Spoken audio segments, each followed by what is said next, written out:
আসসালামু আলাইকুম, আমি আব্দুল হাদ মুন্না। আজকে আমরা ম্যাথমেটিক্সের সবচেয়ে ইম্পর্ট্যান্ট চ্যাপ্টার ত্রিকোণমিতি নিয়ে আলোচনা করব। ত্রিকোণমিতি চ্যাপ্টারটাকে আমি মূলত 6টা পার্টে ভাগ করে নিয়েছি। আজকে আমরা তার প্রথম পার্টটা শিখব। প্রথম পার্টে আমরা মূলত ত্রিকোণমিতির পরিচিতি সম্পর্কে জানব, যে ত্রিকোণমিতি আসলে কোন ত্রিভুজের উপর কাজ করে, এর অনুপাতগুলো আসলে কী। ত্রিকোণমিতির আলোচনায় যাওয়ার আগে আমরা একটি জিনিস দেখে নেই। ধরি এটা হচ্ছে আপনার পাসপোর্ট সাইজের ছবি অ্যান্ড এটা হচ্ছে আপনার স্ট্যাম্প সাইজের ছবি। সো যেহেতু এটা হচ্ছে আপনার পাসপোর্ট সাইজের ছবি অ্যান্ড এটা হচ্ছে আপনার স্ট্যাম্প সাইজের ছবি, অবশ্যই তাদের আকার কোনোভাবেই মিলবে না, কিন্তু দুজনকে দেখতে কিন্তু একই রকম লাগবে। জিনিসটা কি বললাম, যে দুজনের সাইজ ডিফারেন্ট কিন্তু দেখতে একই রকম। ম্যাথমেটিক্সের ভাষায় এটাকে বলা হয় সদৃশতা। সদৃশতা মিন্স হয়তো সাইজ অনেক বড় ছোট হইতে পারে, কিন্তু এদের যে অ্যাঙ্গেল অথবা আকৃতি হুবহু একই রকম হবে। যদি দুটো ত্রিভুজের আকার সমান না হয় কিন্তু কোণগুলো যদি সমান হয়, তখনও আমরা তাদেরকে সদৃশকোণী ত্রিভুজ বলতে পারি। দ্যাট মিন্স এই দুইটা চিত্রের সাথে এই দুজনের কিন্তু মিল আছে। এদের দুইজনেরও সাইজ ডিফারেন্ট, এদের দুজনেরও সাইজ ডিফারেন্ট, কিন্তু দেখতে এই দুজনকে একই রকম লাগে। সেমভাবে এই দুইটি ত্রিভুজকে আকার বড় হওয়া সত্ত্বেও একই রকম দেখতে মনে হয়। এই জিনিসটা বিজ্ঞানীরা সমকোণী ত্রিভুজের উপর অ্যাপ্লাই করলো। আমরা জানি সমকোণী ত্রিভুজ হচ্ছে যে ত্রিভুজের একটি কোণ সমকোণ। যদি আমরা এরকমই দেখতে আরেকটা ত্রিভুজ আঁকি, ধরি এটা, দেখি এই দুইজনেরই এই কোণটা 90 ডিগ্রি। ওকে, ধরি এই ত্রিভুজের এই কোণটাও 30 ডিগ্রি, এই ত্রিভুজেরও এই কোণটা 30 ডিগ্রি, তাহলে অবশ্যই অপর কোণটা 60 ডিগ্রি হবে। তার মানে কি দেখতেছি, যে দুইটারই 3টা কোণ পর সমান। তাহলে আমরা কি বলতে পারি, যে দুইটি ত্রিভুজই পরস্পরের সদৃশকোণী। সদৃশকোণী হলে তাহলে কি হবে, যখন আমরা দেখতেছিলাম যে দুইটি ত্রিভুজ সদৃশকোণী হয়, তখন আমরা তাদেরকে বলতাম যে একই রকম দেখতে। একই রকম দেখতে এই কথাটির মানে হচ্ছে তাদের সাইজ ডিফারেন্ট হলেও তাদের প্রত্যেকটা বাহু সমান অনুপাতে বৃদ্ধি পায়। অর্থাৎ এরকম, ধরি অতিভুজ এখানে ছিল 5 একক এবং বড় ত্রিভুজের অতিভুজ হচ্ছে 50 একক। তাহলে কি দেখতেছি, যে এই ত্রিভুজের এই বাহু থেকে এই ত্রিভুজের এই বাহুর যে আকৃতি 10 গুণ বৃদ্ধি পেয়েছে। 10 গুণ, এই যে কথাটা যে বললাম 10 গুণ, এই যে গুণ, এটাকেই বলা হয় অনুপাত। তাহলে যদি ছোট ত্রিভুজটির এই বাহুর 2 একক হতো, তাহলে অবশ্যই বড় ত্রিভুজের এই বাহুটি হবে 20 একক। ব্যাপারটা কি সহজ হয়ে গেল, যে অতিভুজ যেভাবে 10 গুণ বৃদ্ধি পেয়েছে, সেমভাবে লম্বও 10 গুণ বৃদ্ধি পেয়েছে। এই যে 10 গুণ বৃদ্ধি পাওয়া, একেই বলা হয় সমান অনুপাত। এখন আবার আমরা যদি দেখি যে ছোট ত্রিভুজটির ভূমি যদি হয় 3 একক, তাহলে অবশ্যই বড় ত্রিভুজের ভূমি হবে 30 একক। এবার আমি যদি একটা জিনিস দেখি, যে বড় ত্রিভুজটির লম্বকে তার অতিভুজ দিয়ে যদি ভাগ করি এবং ছোট ত্রিভুজেরও সেমভাবে লম্বকে অতিভুজ দিয়ে ভাগ করি, তবে দুইটার মানই একই আসবে। কোশ্চেনটা কী হবে, এখানে তো আসছে 20/50। আমরা যদি একে কাটাকাটি করি ছোটোবেলার নিয়মে, তাহলে দেখব কি 2/5। দ্যাট মিন্স কি বুঝলাম, যে সমকোণী ত্রিভুজের ক্ষেত্রে যদি কোণের মান একই থাকে, তবে যে কোনো দুইটা বাহুর ভাগফল একই থাকবে। দুইটা বাহুর ভাগফল একই থাকা এর মানে হচ্ছে দুইটা বাহুর যে অনুপাত তা সমান হবে। দুটি করে বাহুর অনুপাত বের করার আগে আমরা একটু দেখে নেই যে সমকোণী ত্রিভুজের বাহুগুলোকে আসলে কি নামে ডাকা হয়। আমরা জানি সমকোণী ত্রিভুজের একটি কোণ থাকে হচ্ছে 90 ডিগ্রি। এই যে 90 ডিগ্রি কোণটা, এই কোণের ঠিক বিপরীত পাশে যে বাহুটা আছে তাকে বলা হয় অতিভুজ। এবং বাকি থাকলো দুইটি বাহু। আমরা ছোটবেলা থেকে একটা জিনিস খুব অভ্যস্ত যে যেই বাহুটা এভাবে খাড়া থাকবে সে হচ্ছে লম্ব, যেই বাহুটা হচ্ছে নিচে থাকবে তাকে আমরা ভূমি বলে থাকি ছোটবেলা থেকে। কিন্তু এখন আপনারা বড় হয়ে গেছেন, এখন থেকে এটা বলা যাবে না। যে আপনাদের প্রথমেই দেখতে হবে আপনারা কোন কোন নিয়ে কাজ করতেছেন। দ্যাট মিনস আমরা যে অনুপাত বের করব সেটার জন্য আমাদের কোন কোণের মান দেওয়া আছে।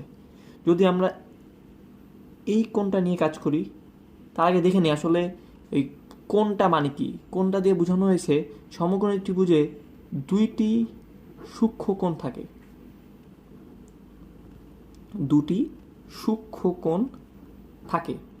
সূক্ষ্ম কোণ কাকে বলে? ছোটবেলার নিয়ম, সূক্ষ্ম কোণ হচ্ছে 90 ডিগ্রি থেকে ছোট যে কোনো কোণকে সূক্ষ্ম কোণ বলা হয়। দ্যাট মিনস 0 ডিগ্রি থেকে 90 ডিগ্রির মাঝে যে কোনো কোণকেই সূক্ষ্ম কোণ বলা হয়। সমকোণী ত্রিভুজে আসলে আমরা দুইটা সূক্ষ্ম কোণ দেখি, কারণ যেহেতু এটা 90 ডিগ্রি তাহলে বাকি দুইটা যোগ করে 90 ডিগ্রি পাবো। দ্যাট মিনস দুইটাই হচ্ছে 90 থেকে ছোট হবে। সো যদি আমরা এইটাকে সূক্ষ্মকোণ ধরি, অবশ্যই সূক্ষ্মকোণ একটা নাম আছে যেটা আমরা বলি নর্মালি সাধারণত থিটা নামে অভ্যস্ত। যদি আমরা নিচের কোণটাকে থিটা বলি, নিয়ম হচ্ছে থিটা এর বিপরীত বাহুকে, দ্যাট মিনস যদি এইটা নিয়ে কাজ করি তাহলে এইটার বিপরীত বাহু হচ্ছে এইটা, তাহলে থিটা এর বিপরীত যে বাহু তাকে আমরা বলবো লম্ব। আর তাহলে বাকি থাকলো একটা, অবশ্যই তাকে আমরা সিম্পলি ভূমি বলে আখ্যায়িত করব। এখন আরেকটা সমকোণী ত্রিভুজ এঁকে নিই, এটার মধ্যে অনেক হিজিবিজি হয়ে গেছে। যে যদি আমরা এই কোণ নিয়ে কাজ করতাম, দ্যাট মিনস আমি এই কোণকে থিটা ধরতাম, তাহলে আমরা লম্ব বলতাম কাকে? আমরা জানি যে থিটা যাকে ধরবো তার ঠিক বিপরীত পাশের বাহুটিকে বলতে হবে লম্ব। অ্যান্ড অ্যাজ অলওয়েজ যেহেতু এর সমকোণ হচ্ছে এটা, তাহলে এর বিপরীত বাহু হচ্ছে অতিভুজ। তাহলে বাকি আছে একটা, তাকে আমরা বলবো ভূমি।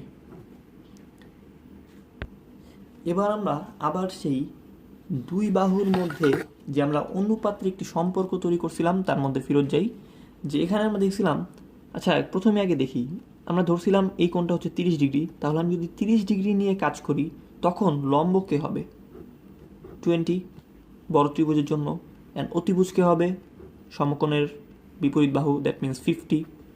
তাহলে এই বড় ত্রিভুজের লম্ব বাই অতিভুজ কত হবে? শর্টকাটে লিখলাম 20/50 ইজ ইকুয়াল টু 2/5। আবার ছোট ত্রিভুজের যদি আমি লম্ব বাই অতিভুজ করি কি পাবো? 2/5।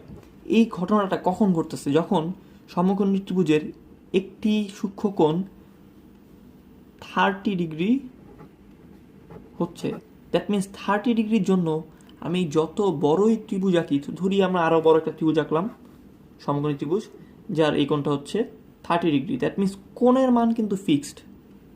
তাহলে যদি হয় এই বাহুটার মান 10, তাহলে দেখেন এই বাহুটার মান কী হবে? অবশ্যই 25। এবার আমি 10কে 25 দিয়ে ভাগ করি, কাটাকাটি করলে আবার দেখব আমরা 2/5 আসতেছে। দ্যাট মিনস ত্রিভুজের আকার যত বড় ছোট যাই হোক, সূক্ষ্মকোণের মান যদি ফিক্স থাকে তবে দেখতেছি কি দুইটি বাহু লম্ব এবং অতিভুজের যে অনুপাত আছে তা একই থাকতেছে। এবার এই যে একই রকম থাকতেছে অনুপাতটা, এই অনুপাতে একটা নাম দিল, কারণ এখানে কত অনুপাতটা? সেই অনুপাতটা হচ্ছে 2/5। বিজ্ঞানীরা এই অনুপাতটা আসলে আমরা কাদের থেকে পাইছি, যে লম্ব আর অতিভুজের সম্পর্ক থেকে। দ্যাট মিনস আমি লম্বকে যখন অতিভুজ দিয়ে ভাগ করছিলাম তখন আমি এই সম্পর্কটা পাইছি। সো লম্ব বাই অতিভুজ, এই সম্পর্কটার নাম বিজ্ঞানীরা দিলেন সাইন। অবশ্যই সাইনের পরে বসাইতে হবে কত ডিগ্রি কোণের জন্য এই সম্পর্কটা আমরা পাইছি। আমরা পেয়েছি হচ্ছে 30 ডিগ্রি কোণের জন্য। দ্যাট মিনস সাইন 30 ডিগ্রি, কথার অর্থ হচ্ছে 30 ডিগ্রি কোণের কোনো সমকোণী ত্রিভুজের লম্বকে আমি যদি তার অতিভুজ দিয়ে ভাগ করি তবে যেই অনুপাতটা পাওয়া যাবে। এবার আমরা বাকি অনুপাতগুলো পর্যায়ক্রমে দেখে ফেলি। ওকে, ধরি এই হচ্ছে একটি সমকোণী ত্রিভুজ যার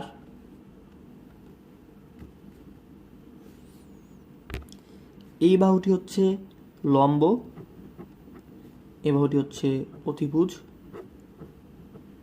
ওকে, আগেই বলে নিই, আমরা হচ্ছে থিটা ধরছি, তাহলে কাকে, যদি এটা লম্ব হয় অবশ্যই থিটা হবে এই লোক। থিটা মানে কি, থিটা আসলে এর জায়গায় যে কোনো কোণের মান বসতে পারে, সেটা হইতে পারে 30, হইতে পারে 60, যে কোনো কোণের মান এখানে বসতে পারে। অ্যান্ড এটা হবে আমাদের ভূমি। আমরা এইমাত্র দেখলাম যে লম্ব এবং অতিভুজ এই দুইটা বাহুর যে সম্পর্ক তাকে আমরা নাম দিয়েছিলাম sine. That means sine theta সমান সমান হবে লম্ব বাই অতিভুজ।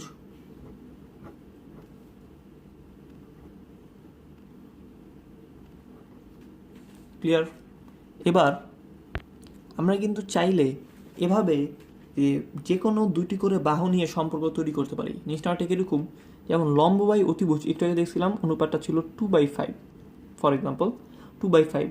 যদি 2/5 হয় লম্ব বাই অতিভুজের অনুপাত, তাহলেও অতিভুজ বাই লম্বের অনুপাত হওয়া উচিত কি 5/2। দ্যাট মিনস লম্ব বাই অতিভুজের অনুপাত যেরকম একটা ফিক্সড সংখ্যা 30 ডিগ্রি কোণের জন্য, সেমভাবে অতিভুজ বাই লম্ব একটা ফিক্সড সংখ্যা পাবো 30 ডিগ্রি কোণের জন্য। তাহলে অতিভুজ বাই লম্ব এই সম্পর্কটা বা এই অনুপাতটারও একটা নাম দেওয়া দরকার, যার নাম বিজ্ঞানীরা দিয়েছে কোসেক। নামটা কেন কোসেক এই ব্যাপারে আমরা একটু পরে আসবো। সেমভাবে আরও কী হতে পারে, হতে পারে ভূমির সাথে অতিভুজের সম্পর্ক হতে পারে। দ্যাট মিনস ভূমি বাই অতিভুজ হতে পারে, যার নাম বিজ্ঞানীরা দিয়েছে কস। সেমভাবে ভূমি বাই অতিভুজ যেরকম একই রকম, অতিভুজ বাই ভূমিও সেমভাবে ধ্রুবক হবে এবং যার নাম বিজ্ঞানীরা দিয়েছে সেক থিটা। আর কি বাকি আছে? এবার বাকি আছে লম্ব ভূমির সম্পর্ক। লম্ব ভূমিরও দুইভাবে সম্পর্ক তৈরি করা যায়, যেমন লম্ব বাই ভূমি, হাতের লেখার জন্য খুবই দুঃখিত, এর নাম বিজ্ঞানীরা দিয়েছে ট্যান থিটা। তাহলে লম্ব বাই ভূমি যদি সমান হয়, অবশ্যই ভূমি বাই লম্ব একটা ফিক্সড সংখ্যা হবে, যার নাম বিজ্ঞানীরা দিয়েছে কট থিটা। এখন আমরা কি বলতে পারি, যে সমকোণী ত্রিভুজের বাহু এবং কোণগুলোর মধ্যে একটি সম্পর্ক রয়েছে, যে কি নির্দিষ্ট কোণের মানের জন্য দুটি করে বাহুর ভাগফল সর্বদা ধ্রুব থাকে। কারণ আমরা দেখেছি যে ত্রিভুজ যত বড়ই হোক, কোণের মান কিন্তু চাইলেই ছোট একটি ত্রিভুজের সমান হইতে পারে। সো এখন হচ্ছে আমাদের ভিডিওর সবচেয়ে ইম্পর্টেন্ট পার্ট, যে এই যে নাম সাইন থেকে কিভাবে কজ নাম আসলো, বা আমরা এত টাইপের নাম আসলে কিভাবে আসলো, এই জিনিসটা জানার জন্য আমাদেরকে আসলে দুই টাইপের অনুপাত সম্পর্কে জানতে হবে। একটু আগে আমরা দেখেছি যে লম্ব বাই অতিভুজ এটা একটা অনুপাত, যার নাম হচ্ছে সাইন। ওকে, এবার বিপরীত অনুপাত আর কো অনুপাত সম্পর্কে জানবো, যে হোয়াট ইজ বিপরীত অনুপাত। বিপরীত অনুপাত হচ্ছে, যেমন সাইন মানে কি ছিল, সাইন মানে ছিল সাইন থিটা সমান সমান লম্ব বাই অতিভুজ। সাইন থিটা মানে ছিল লম্ব বাই অতিভুজ। তাহলে সাইন থিটা এর বিপরীত অনুপাত করার মানে হচ্ছে এই যে লম্ব বাই অতিভুজ এই জিনিসটাকে যদি আমি বিপরীত করি, দ্যাট মিনস উল্টা দিই, যদি আমি অতিভুজটা উপরে লিখি অ্যান্ড লম্বটা নিচে রাখি, তাহলে এখন যে নতুন অনুপাতটা পাবো তাকে বলবো সাইনের বিপরীত অনুপাত। এই নতুন অনুপাতের নামটা আসলে কি, একটু আগে আমরা দেখছিলাম নতুন অনুপাতের নামটা হচ্ছে কোসেক। এবার কথা হচ্ছে কোসেকটা আসলো কই থেকে, সেইটা আমরা শিখবো হচ্ছে কোন অনুপাতের মাধ্যমে। বিজ্ঞানীরা প্রথমে অতিভুজ বাই ভূমি এই অনুপাতটার নাম প্রথমেই দিয়েছিল সেক থিটা। এবার সেক বিপরীত অনুপাতের ক্ষেত্রে কী ছিল, সিম্পলি জাস্ট জিনিসটাকে ভগ্নাংশটাকে আমি উল্টা দিতাম। কো অনুপাত মানে হচ্ছে যেখানে যেখানে লম্ব পাবো সেখানে আমি ভূমি বসাবো, অ্যান্ড যেখানে যেখানে ভূমি পাবো সেখানে সেখানে আমি লম্ব বসাবো। এটা আসলে একটা শর্টকাট ট্রিক্স। কোন অনুপাত বিস্তারিত আলোচনা করতে গেলে সম্পূর্ণ একটা পার্টি বের করতে হবে, তোমাদের লেভেলে এত কিছু লাগবে না।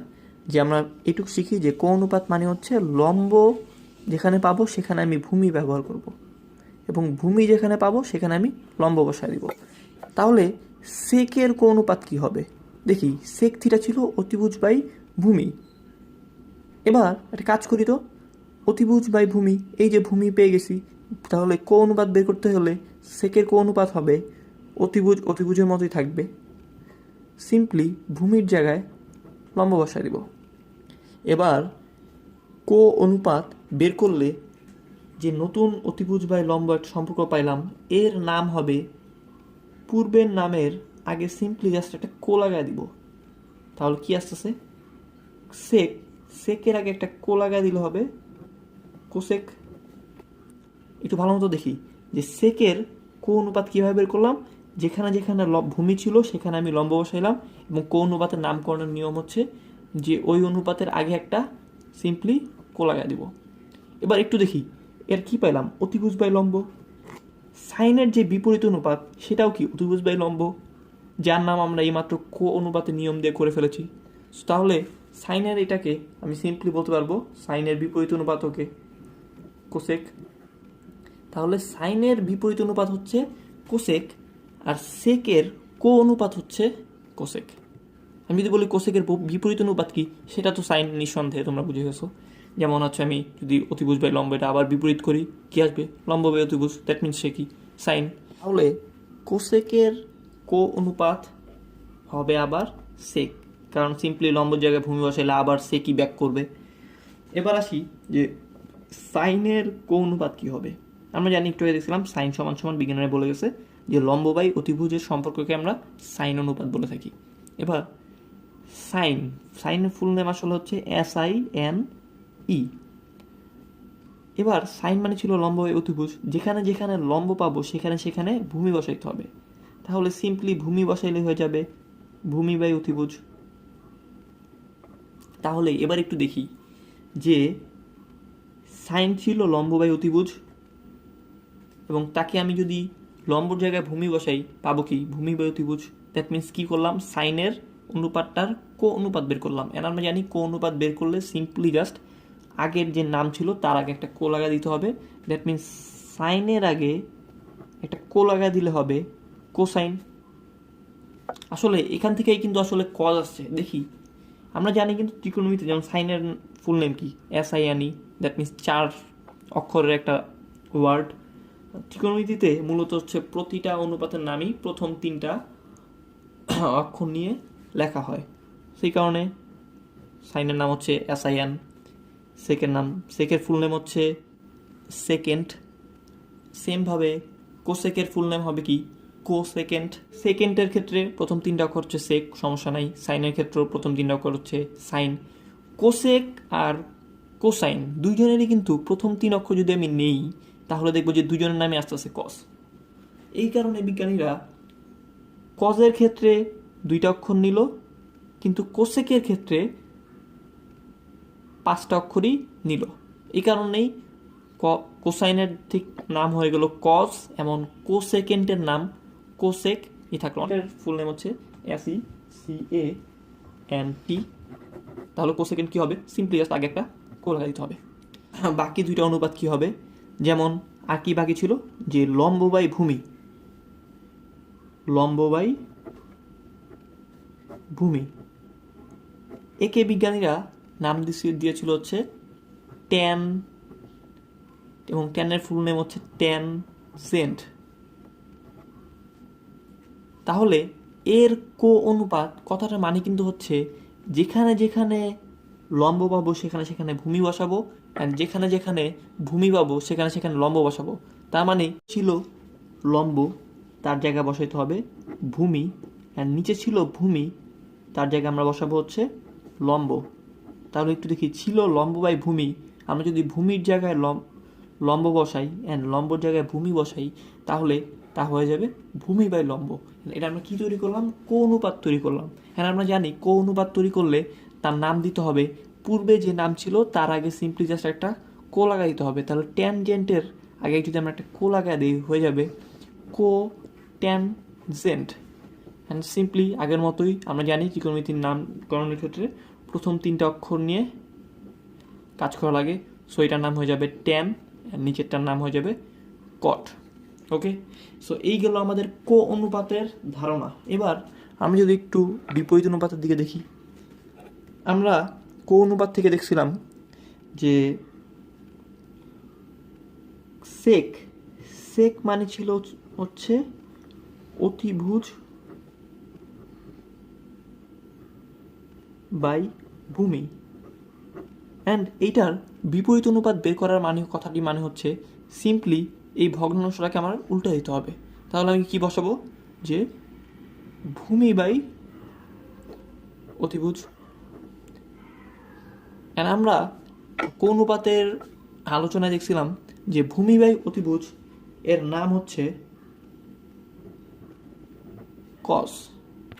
সুতরাং সেকের বিপরীত অনুপাত হচ্ছে কস, অ্যান্ড কজের বিপরীত অনুপাত তাহলে কী হবে? বিপরীত ক্রমে সেক। এবার সর্বশেষ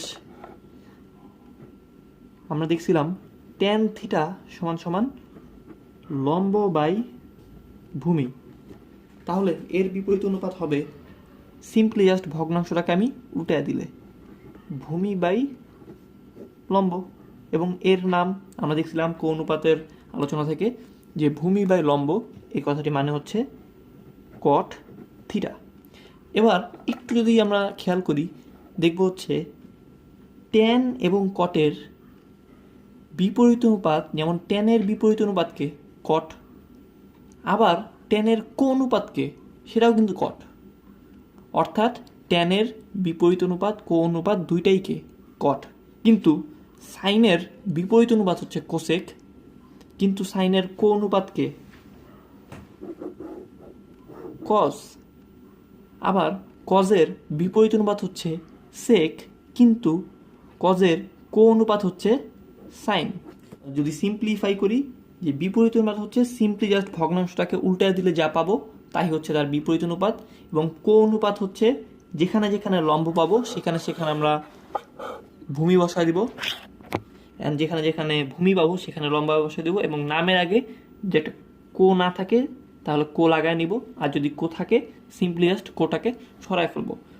তাহলে এই ছিল আমাদের ত্রিকোণমিতির পরিচিতির পার্ট 1। পরবর্তী পার্টগুলো দেখার জন্য আমন্ত্রণ রইল। Thanks for watching.